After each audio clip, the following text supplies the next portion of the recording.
Το ταξίδι ξεκινάει για σένα και τον Χέρμαν. Έλα και εσύ μαζί με τον Χέρμαν. Ονειρέψου, ταξίδεψε και άκουσε τον Χέρμαν. Πίστη, αγάπη, σεβασμός και αποδοχή. Όλα αυτά μαζί με μια δυνατή φωνή.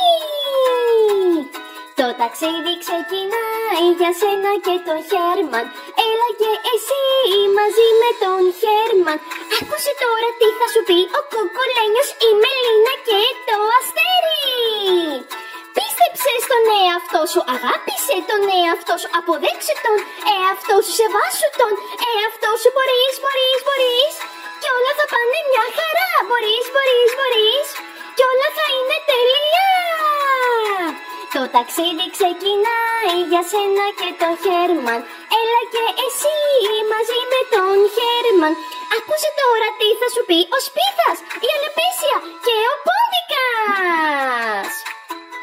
Νίκησε τα εμπόδια, κυνήγησε τα όνειρα. Μόνο αλήθεια πρέπει να πεις για να δικαιωθείς. Το ταξίδι ξεκινάει για σένα και τον Χέρμαν. Έλα και εσύ μαζί με τον Χέρμαν. Άκουσε τώρα τι θα σου πει η Καλούλα, η Μαγισούλα, ο Βασιλιάς Βάλτος και ο Δράκος Τρομάρας.